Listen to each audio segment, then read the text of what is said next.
Going live. It'll record into the thing. Well, Sweet. Here we are. hi. First episode. First episode, Kyle. Holy cow, it's actually happening. Yeah, it's taken like 2 months to get here, but we're here. We're doing the damn thing. Made So, it.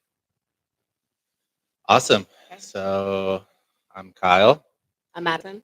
and we're here to talk about everything in life and the good things about life, the bad things about life, sharing some personal experiences and stories, um, stuff we've learned along the way.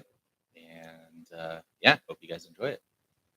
So, this Get it. episode, we're going to talk a lot about addiction. And the reason we're going to do that is because I feel like a lot of people have addictive either addictive behaviors or substances in their life.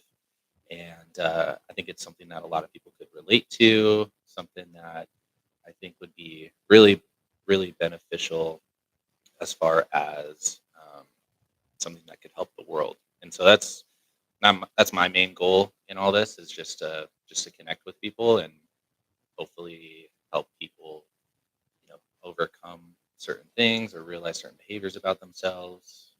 What's kind of your goal? Mine's kind of the same. I just kind of want to share experiences and like what's worked for me, what hasn't.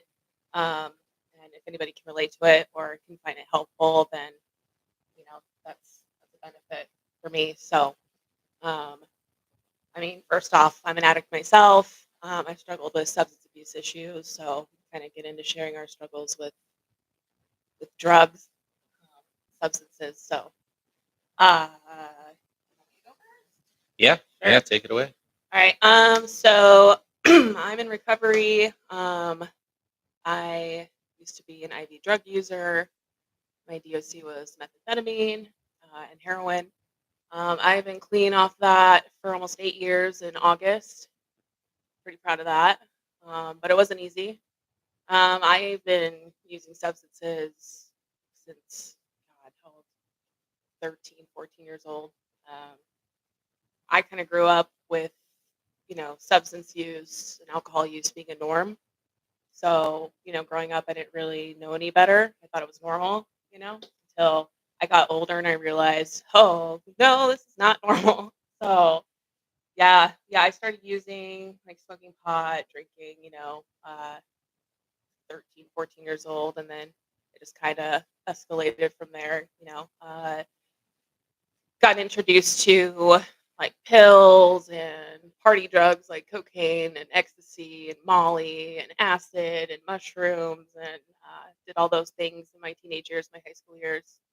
And then when I became an adult and graduated from high school, it just kind of got even worse because I was on my own and I thought it was, all grown up so I could do whatever the fuck I wanted. So just kind of spiraled out. And I didn't realize that at the time that I was using substances like to cope. I was in such denial of that. I just thought it was, my day to day life. So then I started getting in trouble with the law due to my substance use. Got my first DUI when I was 18, and even then, like I totaled my car. Oh, I think I remember you telling me about that. Yeah. Yeah, That was a crazy story. it was a crazy story. I drank like a whole bottle of bourbon, and I was driving drunk, picking up friends, to take back to the party, and I remember we came back to the party, and I wanted to go to bed. I was done, and my friend's like, "You can't drive, you're too fucked up," and I was like, "Watch me," and Yep. That the yeah, liquid courage telling you exactly. my stubborn ass, like, "No, I'm good. I'm just gonna go to bed." And no, well, I did eventually go to bed, but in a jail cell in a turtle suit. So I crashed my car into a parked car, totaled my car, totaled the car I ran into. Luckily, I didn't kill anybody. I didn't kill myself. Luckily, nobody was in the car with me. And I was 18 at the time. And even then, I still didn't think I had a problem with drugs or alcohol. I got bailed out of jail the next day and I went and partied. Yep. So, Well, welcome to the club. I've Yeah, it was kind of a similar thing where I didn't really feel like I had a problem. I probably should have been caught way earlier.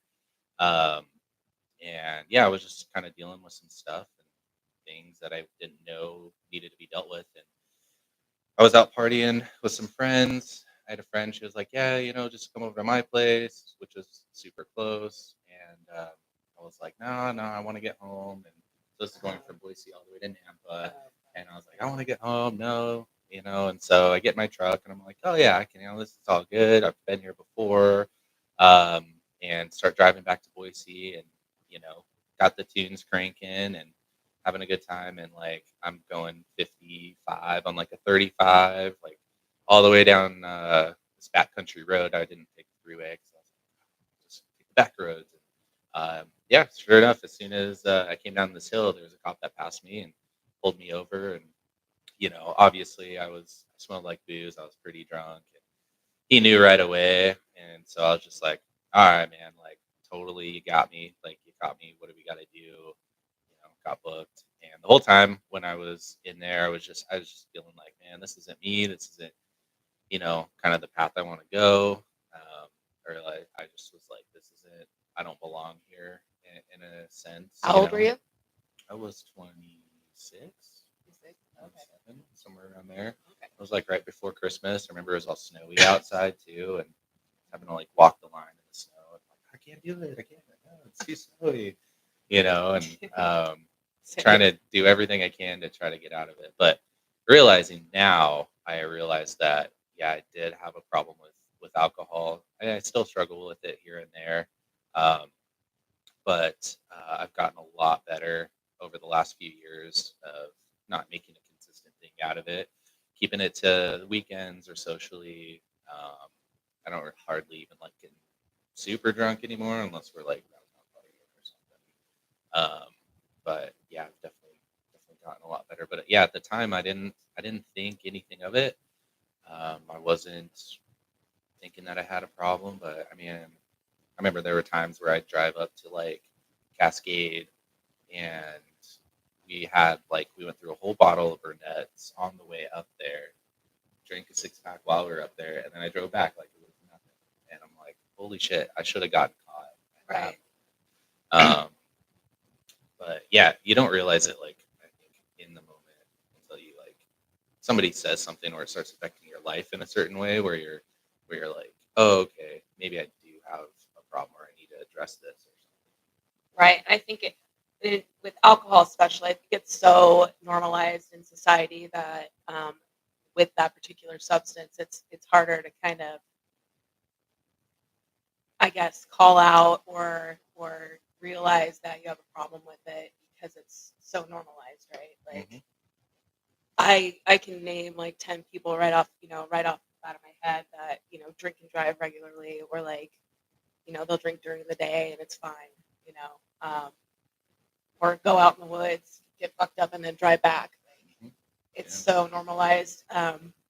Or they go out almost every night and no one bats an eye. Like it's just part of part of life. So Yeah. I, that's how normalized it was for me. But I grew up with an alcoholic parent, and so like there's always booze in the house. He was always drunk. He was always going to the bar. So I just thought, oh, that's just normal. Like he's going to work, paying the bills and shit. Like let the man live his life. But it caused a lot of family issues, a lot of altercations that became violent or traumatic growing up in a house like that. And like even at the time, I didn't realize how damaging it was to me, and at the time, I didn't realize how it's affecting how I do my day to day. I was living my own life. So And so it's things like when you're growing up as a kid, you're wanting to be loved, and you also want to have the authenticity with yourself and like connect with yourself. So there's those two things where um, it's I can't remember the word for it, but yeah, authenticity where you love yourself, and then connection with your parents because those are the people that are bringing you up. And if any of those are kind of disconnected when you're growing up, that's where it kind of leads to um, trauma in a sense where you're kind of looking for that when you get older, and you're using substances to kind of cope with that. Because I think a lot of people use drugs, alcohol, any substances, gambling, sex, all that stuff to feel connected, to release endorphins, to um, ultimately try to like mask or cover up that connection that they didn't get as a kid. And I think that's the main problem. And I think that's why, which I can go into this a little later. I think it's why like society kind of views it, especially in the Western world where there's a criminal element to it. You're you're kind of just disconnecting that individual from society even more, Mhm. thus making the addiction worse because they're wanting to connect. I think the biggest thing is just lack of connection. Yeah, I think as far as like, the courts or the justice system when dealing with people that are addicted, um, yeah, it definitely pushes them out more, kind of alienates them from society, further causing that, lack of connection that, we ultimately all crave as human beings. So, yeah, and I think we'll talk more about like that, how addiction affects or how society looks at addiction. But Yeah, yeah, we should probably just get into that. we could just go Honestly. there. We're already here, Already there. Okay, what's your take on So it? I know you had some insights on yeah, so the way I look at it is in America specifically, with the war on drugs, the whole 80s Reagan era of looking that. at Just say no. drugs. Just say no, kids. Dare to Simple. resist. I think the whole thing with that was we're gonna we're gonna put people in jail and we're gonna process you and you're gonna go through all of this bullshit because you had some drugs on you I mean, dealing in like trafficking might be a different story, but for the individual on the base level, they're the major problems they're not connecting with someone, they're not connecting with themselves or the outside world. And then when you take someone, you put them in jail, you book them, you make them feel alone and isolated, um, and then you get them out of jail. They work their way out, and then they are still subject to uh, that action or that punishment with being able to get a job, get a house, uh, integrate into normal society or connect with people. And that's that's the major problem why I think addiction is so rampant now because you have um, a huge disconnect with people, with society, the internet, with um, just kind of how the world is nowadays. And when people get out, they don't have any other course of action or anything else to do, and resources really aren't that available. And so it just kind of keeps the problem getting worse and worse and worse. And there's a money aspect too, where you have, you know, the courts making a ton of money, the judges, the prosecutors, they don't really the care state. about the state, they don't care about the individual. They just look at, oh, how much, what is this person like, what they do, and then how can we punish them?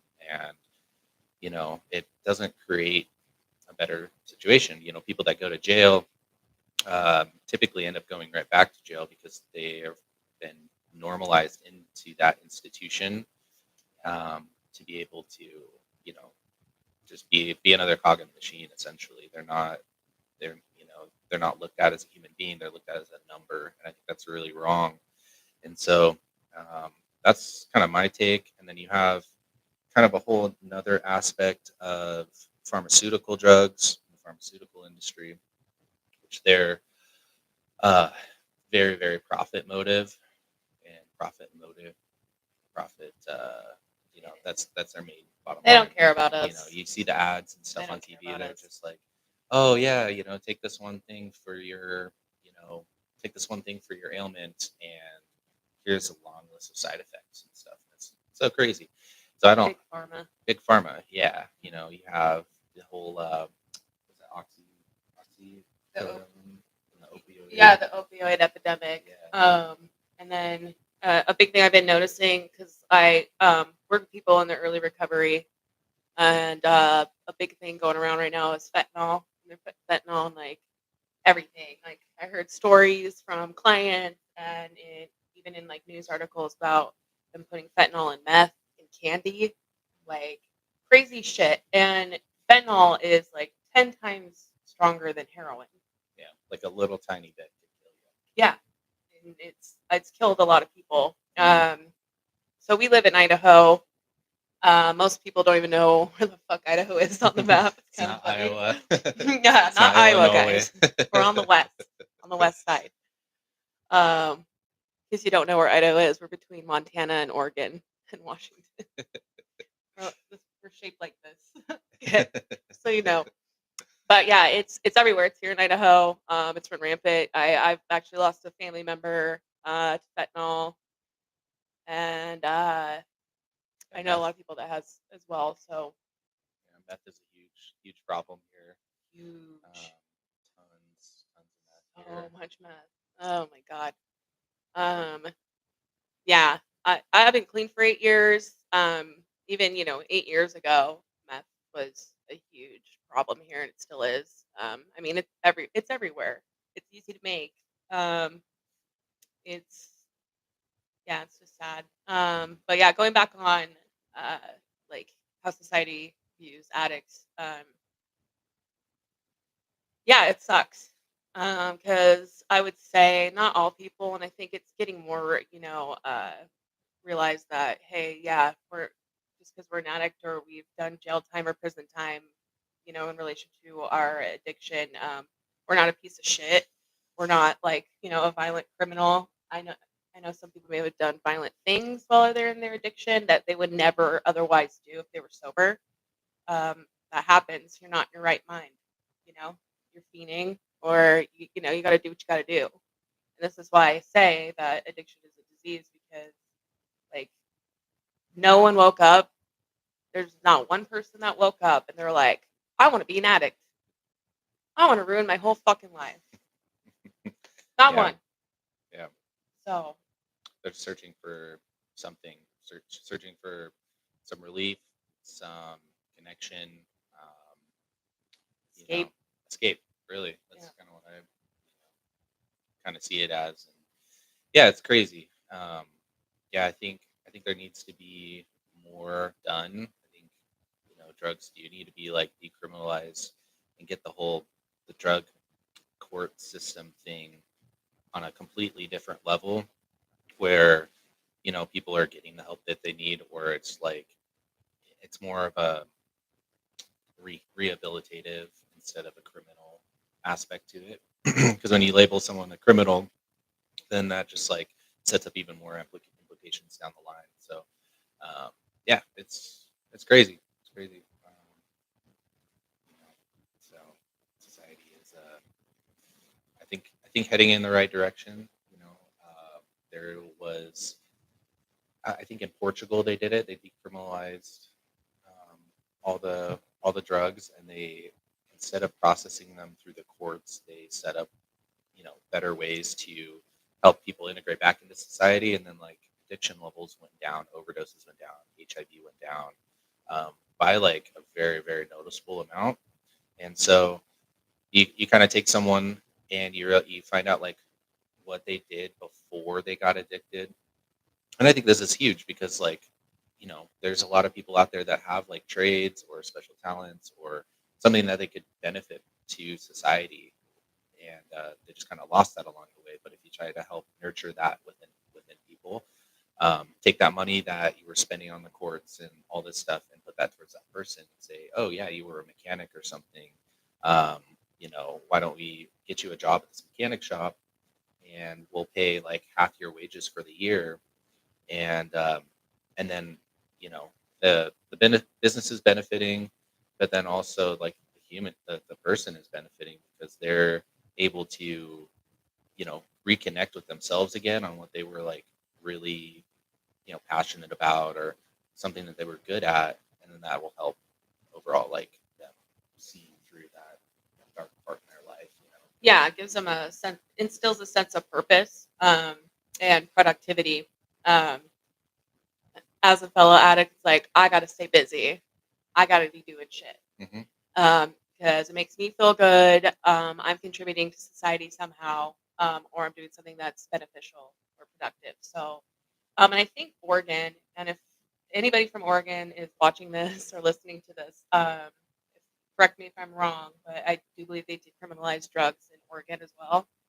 So if you're caught with like a personal amount of a substance, they won't arrest you, but they'll give you the option uh, of treatment, and they'll of course take your drugs away. But um, I think that's a great method because it's kind of like I think getting caught like that and not being like charged as a criminal kind of helps with decreasing that stigma or instilling that sense of value in that person already. Because if you're like honestly, if you're doing drugs at that point, like where is your sense of value of yourself at that point? It's not shame. I'm just saying like you're obviously trying to cope with something or struggling with something, and you're having a hard time with that. So I think that's good too, and to give that option for treatment just kind of shows like there is hope. You do have options. There is Mhm, help out there, and it instills like that sense of hope. Like I said, so mhm. Yeah, and it's like it takes a lot of come on, Idaho, yeah. Come on, Idaho. get Yeah, with the we're so program. so behind, and like we're like 10 years behind the rest of the country. But Mhm. yeah, I think it's huge to realize where your past life has kind of come to you, and like why you do the reason why you do the things you do. Really knowing yourself, your attachment style, your love language, all that stuff, and understanding how like okay, like this was like a really crazy thing that happened in my life, and is there a connection there between my actions or behavior today to um, past life? Because I felt pretty fortunate. I had a really good um, life growing up. It wasn't normal by any means, but um, for me, I didn't have like a ton of turbulence or anything like that. Like both my parents love me, and they were pretty cool. I think What's my that trash like? went. I'm Yeah, just I kidding. know, right? It's crazy to think about because like I feel very fortunate in that aspect, and I think a lot of the reasons why I drank and smoked a ton of weed was because I didn't really know what I wanted to do. I think I had a lot of angst for society and the government and the outside world, and I didn't really understand like, okay, what's my purpose? What am I doing with my life? And so I think a lot of my shit was just done to me. Like I did it to myself. It was me disconnecting with other people or me disconnecting with myself, and then that's what kind of caused me to like drink more and that sort of thing. And so So, realizing so you that, had like, resentments. yeah, yeah, Yeah. or not forgiving people who've wronged you or something like that. Being in a situation that's like, oh, this person was, supposed to be with me, or this person doesn't like me anymore, and I go and kind of take it out on myself or get angry at them, and I'm like, oh, like it's not really about that. Like everybody has their own shit that they're dealing with, and then once you just realize that it's not their fault. People are people doing people shit, and I think forgiveness is huge. So like forgiving yourself, that was one thing I struggled with for a long time. Was like having the courage to forgive myself for the ways I fucked up, and that's brought like a huge relief to my mental uh, over the years, and then also forgiving other people and you know being like I don't know, just not holding on to that resentment or anger or turmoil or any of those feelings anymore, and being in a place of like grace, essentially. Yeah, because Being that shit festers. it does, yeah, Mhm. because like the more you Yeah. think about it, the more it changes and warps in your mind. You think about you think about it, it's on a loop or whatever. There's that book, Subtle Art of Not Giving a Fuck, Yeah. where you read that, Mhm. yeah, and Mhm. where it's like the shit loop where Shit. you start your day bad, and then oh, this is bad, and this is bad, and then this is bad, and it's like you have to like cut that cycle off, because that's just manifesting itself into more shit, and if you think about shit, that's what's going to happen. Right. And so I Think think about just shit, gonna produce shit. yeah, Yeah. exactly, I manifest that shit. yep. Yeah. Manifest the right shit. Manifest what you want Good to shit. happen. Think about what you want, and work towards that. And then also, like, I try I practice to just like ground myself a lot, and also think of what's the word, gratitude.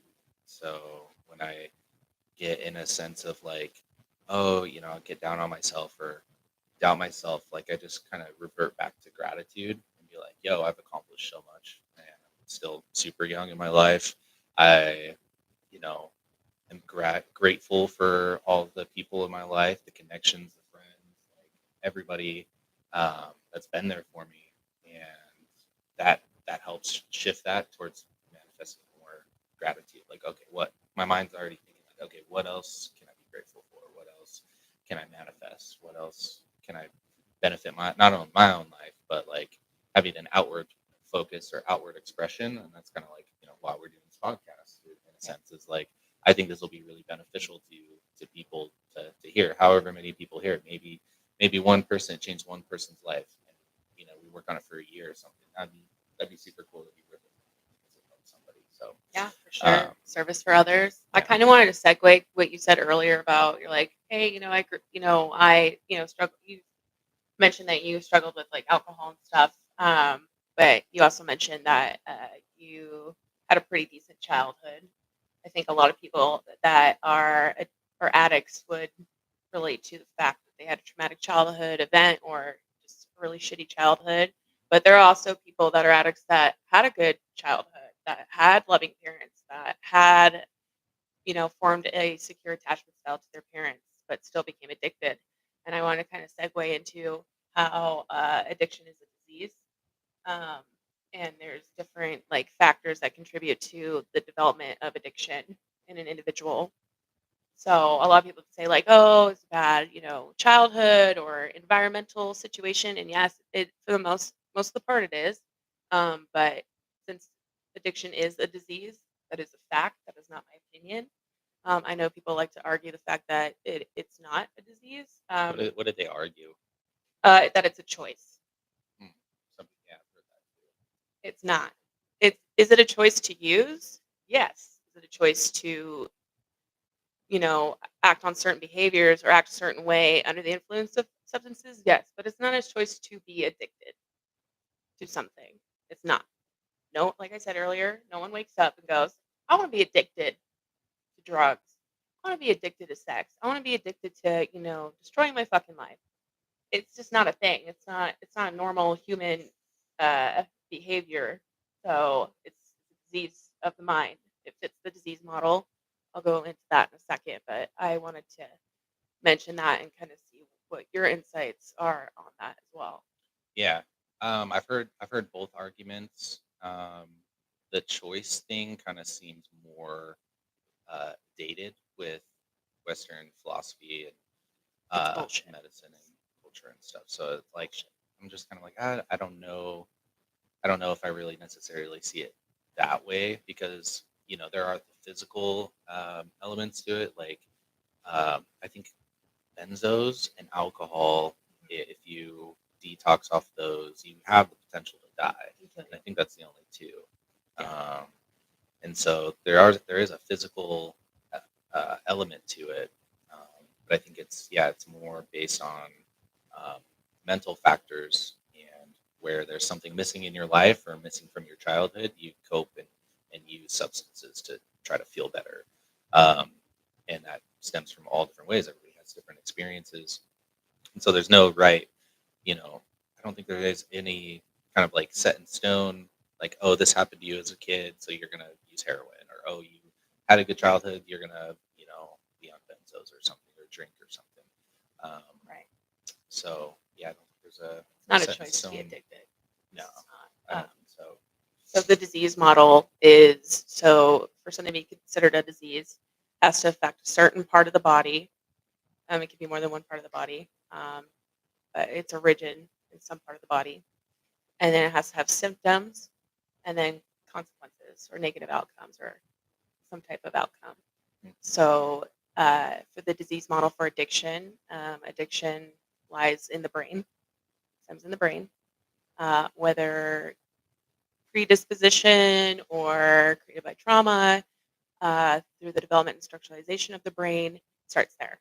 And then the symptoms are, like Kyle was saying earlier, physical dependency, obsessive compulsive, habitual need to use, whatever it is. And negative outcomes are like death, insanity. Uh, Starts affecting yeah. different parts of your life. You choose to. I mean, I know marijuana is pretty light when it comes to that. But yeah, if you choose to smoke weed or something, or cigarettes, or you choose that over doing what you need to do, and that's like affecting your daily life. You're making those choices to use versus do what you need to do. Your kids go to work. Yeah. So I think it's a choice to use, a choice to make those decisions and have that bad behavior, but it's not necessarily something when it becomes like psychological or it becomes something where it's like physical where you're like, I need to do this to be happy or to or be around my function. friends or function. Yeah. Or like, feel not sick or not feel like shit. It's very debilitating. So I worked in healthcare for years, and I get people coming in with alcohol detox, coming down off of meth, fentanyl, heroin, and they're sick. They can't do shit. They can't go to work. They can't take care of a child. In the state that they're in, they're physically just depleted, and I don't wish that upon anybody. Detoxing off those substances, it's hell. It's awful. Why would anyone in their right mind do that? No one in their right sane mind would ever do that. Put themselves through it over and over again. This is why I say over and over: addiction is a disease. It is not a choice to be an addict. It's just not. Yeah. And I think if you look at it like that and have the perspective, then it's treatable like most diseases are treatable with some sort of thing. But I think you need to go at it at a different route, more psychological route, to really dive deep into someone's history and past, and understand why people do what you do. What would you say is like kind of where it started for you? What was kind of like maybe a pivotal moment in your life, or Like when I hit bottom and I was like, maybe like where it started, like where it kind of like began with addiction, when or I started realizing like I had a problem. Yeah. Okay. So I lived in denial for years. It wasn't until I started uh, using methamphetamine, I think it was like 19, that I realized, oh, I do have a problem. Because the first time I used that, I was instantly addicted. And it was like go, go, go from there. And within like 3 or 4 months, I lost my job. I was so out of my mind that I was like, well, I lost my job.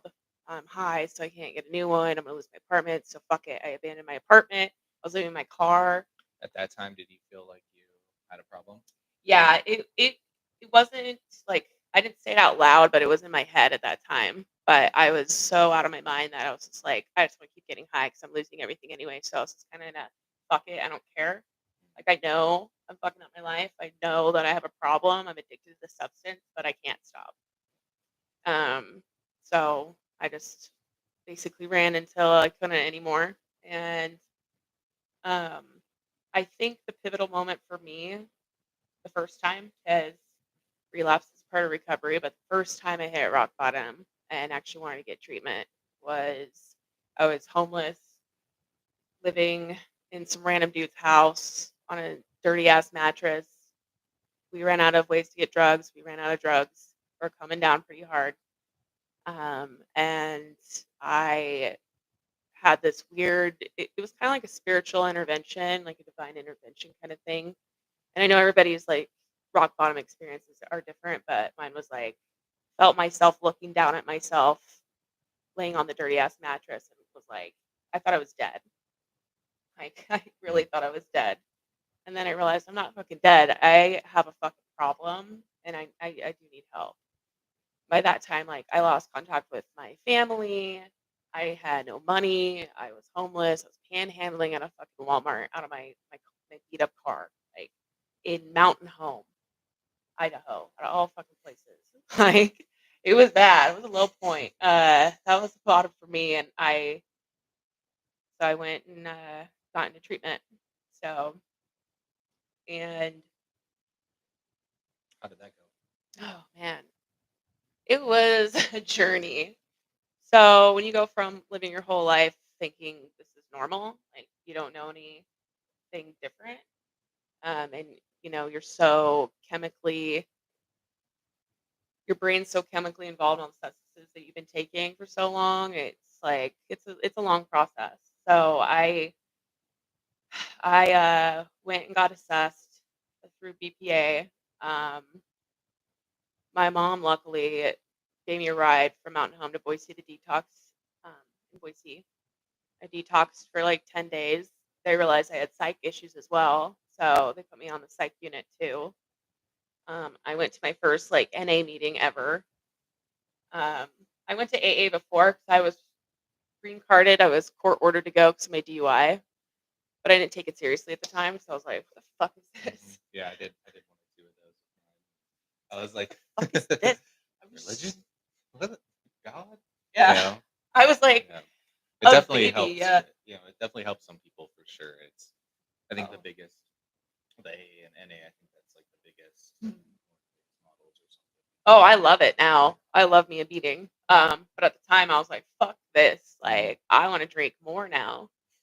And that was my mentality at the time. But yeah, so I went to my first NA meeting ever at a detox center and I liked it. I remember liking it. I knew I still had a lot of work to do and uncover, and I was so very young still. So it was still a journey. And then they helped me get into like a 30-day inpatient rehabilitation program at Port of Hope.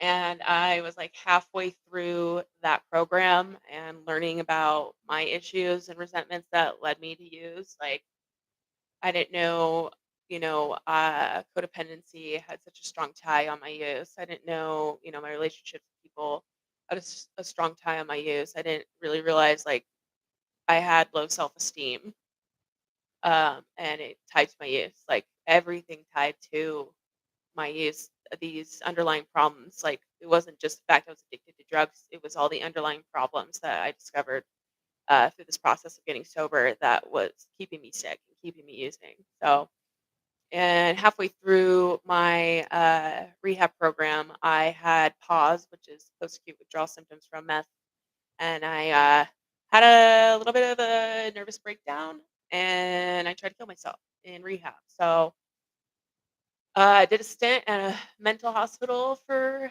almost 14 days, and they almost sent me to state hospital, but when I was seeing the DE, it's a designated examiner. They come in and assess your mental state. If you need continued psychiatric care, or if you are well enough to be released back into society. So I just told him, dude, because I learned about pause in rehab and at the mental institution I was staying at, and I was like, I had a case of pause. I'm a drug addict, and that's what happened. I had voices telling me to go kill myself. And I never had that experience before. I've never struggled with that stuff before, like hearing, seeing things that are not there. So I know it was pretty much tied to my methamphetamine use and withdrawal symptoms from that. So they let me go. Luckily, they let me go back to my rehab program after that stunt I pulled. Um, and I completed it. And I went to sober living, and I stayed there for maybe 2 weeks, and then I took off again and got high. Mm. So, and I'm not saying that's the same case for everybody. Like I said, this is a disease and it's a process. And I tell people that, especially if they're in early recovery or treatment, that 'cause they're always really terrified. What if I use? What if I use? Like, relapse is a part of recovery. I'm not supporting it. I'm not condoning it, but it is part of recovery. It might happen. It might not. But if you do, don't think you're fucked. Go back to your resources. Go to a fucking meeting. If you have a support system, go to your Reach support out. system. Reach Mhm, out. Like, it's okay. It mhm. happens. It happens to all of us. Happens multiple times. Some people, they get, help and then that's it. They never go back again. That wasn't the case for me. Everyone's different. So, um, but I did eventually. This is the longest I've been clean off, these substances and out of all my attempts to get sober in the past. So you got to find your why. You got Mhm. to find your purpose, um, Huge. and you got to hold on to that. So, and I also like to say too, don't let a situation determine your life. Your life means more than a situation. Absolutely. So that's kind of long, but Wise words. Absolutely. thanks. Yeah. I think yeah, I think when you have those moments, you feel weak or you feel like you want to use again, yeah, really rediscovering your why, your purpose. And then maybe taking it back and trying to uncover a lot of those reasons why you want to use in the first place. Um, you know, and I think just being reflective, also realizing that your thoughts are not you. Um, thoughts come and go. Um, we're capable of really, really great things. Being human, we're great. We're capable of being extremely evil and extremely good, and that's kind of what makes us pretty much what makes us human. Um, and so I think realizing that like you do have the capacity for evil, but choosing not to is way more beneficial for you in the long run. It'll be good for the people in your life, be good for your future self, and just the more you commit to that and realize that these negative thoughts they're not who you are. They're just a part of the ether, the society, like being and like for me, it was looking at it was really looking at everything as like a good and evil sort of thing. Whereas like I know inherently I want to do good and I want to be a good person, um, but if there's something out there or that's trying to make me be evil, I try to look at that as like, oh, that's just like the devil, or that's just Sin. sin. Yeah, that's just Oh, that's no, we're just gonna get religious up in here. blasphemy. Where's your Bible, Yeah, Kyle? I know. But in a way, like I don't know. I think in black and white terms, a lot of times it's just like good and evil, and there can be in between, But I think I there's a lot of. I kind of agree with you. Mhm. I think everything's gray, honestly. Yeah. I mean, other than obvious things, I don't know. There's such a duality Mhm. and complexity with being a human and like human endeavors and struggles. So Yeah, and maybe you don't realize at the time if it's something good for you or bad for you. yeah, You can go out drinking one night and you're like, hell yeah, I'm gonna go have a and really shoot good up two time, hours later. I don't and know. then you feel like Yeah, shit in the morning. You're like, oh, why did I do that? So, for sure, yeah. for sure. Oh, another thing I wanted to say too was your emotions are not going to kill you. Yeah. Um, I know in my early recovery, when you get sobered up, you're detoxed, you're going through your treatment, you're going through your therapy, you're kind of working on your packets, doing your homework on yourself, right, and your life and all that. It's a lot of emotions that I numbed for a long time, or I've never really dealt with, or I never even experienced before, and it is a lot. It's very overwhelming, and it could feel like if they're trying to kill you. It could feel like I can't handle this, but they're emotions. They're not going to kill you. They don't have knives. They don't have guns pointed at you. It just feels that way. So a big thing to learn in early recovery, or even in general for anybody that struggles with emotional, dysregulation, is kind of identifying, okay, am I reacting or am I thinking from my emotional mind, or Mm. am I from my logical mind? And that's something you have to learn and practice how to differentiate because and it's hard. So like getting sober and maintaining sobriety is a process. It takes a long time because it's not just staying away from drugs and alcohol. It's not just, uh, uh, changing your environment. It's changing your thinking and your behavioral patterns and identifying them as well. And that's why a big part of recovery and treatment as well is holding yourself accountable, taking responsibility for your actions and your emotions and how you um, display them or express them because it all interconnects. But it's all beneficial at the end of the day to your recovery and your sobriety. So it's not just like, oh yeah, there, we do have a disease, and people need to be more sympathetic and empathetic to that. But also, there's work to be done, and fortunately, that's on you. So it's all encompassing. There's many different components, but I just wanted to preface that as well because um, I know some people might think because I am very strongly opinionated because it is a fact that addiction is a disease. That I'm just being, I guess, light or sympathetic to addicts, and I'm not. I'm uh, very much about accountability and taking ownership for your shit, especially in early recovery or in treatment. So Yeah. Yeah, taking accountability is huge. Making sure that you're keeping yourself in check at all times. And then I think also it's finding things that you're good at that you like to do to kind of distract yourself. Um, and making sure that those aren't affecting your life too, because you can a lot of times replace one thing with another. Like, okay, I'm not gonna smoke weed anymore, so I'm gonna play video games, and then you're just like extremely into video games, and then that's affecting your life. So I think just being conscious and aware of that, and taking everything in moderation, um, and just realizing like, oh, is this a distraction? Am I doing this because something is missing in my life that I need to focus more attention on, um, or is it something that is beneficial to my life and something that will bring a lot of value to me in the world?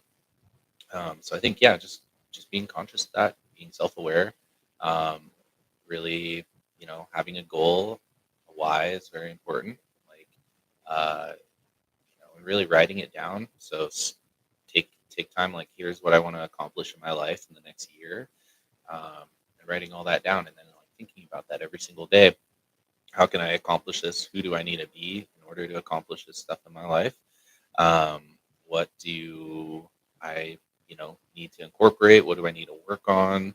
Um, what are, kind of work backwards from your goals and your mindsets, and just kind of, realize who do I need to be? What do I need to do to make this a reality in my life? Because it's something I really want. And it's something that brings a ton of value and make me really happy. So, um, yeah. yeah, I like that. Yeah, so that's a huge component into treatment and maintaining sobriety is kind of finding your why, your purpose, what you're good at, having goals, setting healthy boundaries. I think also as well is like reflection and like why did I do the things that I did, processing those things, taking accountability when you need to, making amends when you need to, um, repairing broken relationships, Mm. um, rebuilding your support system or finding a support system. Um, yeah, Rebuilding that relationship with yourself yeah, too. That's huge. yeah. A lot of people like that. A lot of us addicts we have low self esteem, interactive using, or just in general. A lot of us are very codependent on the validation from others. Uh, whether it's we never got that in our childhood, or we just have this unmet need for it to instill our sense of self worth. A lot of us have a lot of resentments that we need to inventory and process through as well. And a lot of us need to take accountability for the choices that we made. There's a lot of guilt and shame in being an addict, or the things we did in our active addiction. Sorry, let me rephrase that. Um, and that's something we have to work through as well. Sacrifice. There's so many things. I was a fucking mess. I got into treatment, and there was a lot of things I discovered about myself or realized about my behavior that I was like, oh my fucking god, it made sense, right? So there was relief there, but I was also like, what the fuck? I'm like, why does this have to be so hard all the time? So um, it gets easier. I do promise that. If you keep at it, you stay. Um, That builds momentum too, because I mhm. feel like the less that I drink, the more motivated I am to like take control over that, and I'm a lot happier, and I'm like, really just like getting more confident in myself. I'm like, oh yeah, I can fucking do this. Now what else can I do? What are some other things that I've been putting off that I need to start doing now? And you know, just baby steps. Never underestimate the power of baby steps. So Right? Still a step. So human beings are kind of like a triangle. We have our physical, safety needs. We have our emotional, psychological needs, and then we have our spiritual, you know, third eye, inner self, whatever you want to call it, whatever your you believe in, soul. soul needs. Yeah. So, and in active addiction, either all or some of those needs or yeah, needs are not being fulfilled or missing. And I feel to be like a complete person. When I say completed person, I don't mean like perfect or like 110% like healthy or anything because no one is. But when, those aspects of yourself, of being a human, what it is to be a human aren't being met, then yeah, you're going to stay in your addiction or destructive behaviors or in that sinkhole. So, in treatment, we make sure, you're physically healthy. We help you through detox. We try to stay active, like yoga, working out, exercise, physical health, really important. Having the right diet, getting you guys on a sleep schedule. That's what we do in treatment. Why we're like lights off at this time. You have to wake up this time. We want you in a healthy sleep pattern. Make sure you're taking your meds. Make sure you're eating regularly and you're eating healthy foods, durability, right? Or eating something, drinking water. Um, those are two of the physical needs while in treatment, and then we work on our emotional and psychological needs. So, medication, therapy. Um, we have group therapy and treatment. They do like DBT, CBT. So it's like thinking behavioral patterns you're trying to identify within yourself. It's why we give you all these workbooks and treatment and stuff like that. Focus on your underlying problems. It's not just like I said earlier. It's not just the fact that you have an addiction. It's all the underlying things that cause the addiction to be rampant. So, and then spiritual needs, like a lot of treatment centers, they do meditation, mindfulness, um, church, shit like that. Mhm. Whatever works for you, whatever you're into or interested in. So it all kind of comes together. So Very yeah, cool. yeah. Yeah. Anything else on the recovery aspect that we're missing? Um, I think I'll just end with like the biggest thing that worked for me. Might be helpful for other people. The biggest thing that worked for me in maintaining my sobriety was being a service to others. Um, after I got clean, I went into healthcare and uh, started taking care of people in the community. I worked in medical, psychiatric, addictions. It was really fulfilling for me, helping others. I know it's mentioned in AA and NA literature and in that scene that service to others is really beneficial for maintaining sobriety and feeling purposeful and fulfilled as a human. So if you can help somebody, do it. It'll make you feel really good. Mhm. So Yep. Absolutely. uh, It's yeah, great. we did it. Hell yeah. First episode. Episode 1. Nice. All right. Thank you, Maddie. Thank you, Kyle. We'll see you next week. All right. Next Cool. week it is. It's dope. Yeah. Thanks, guys.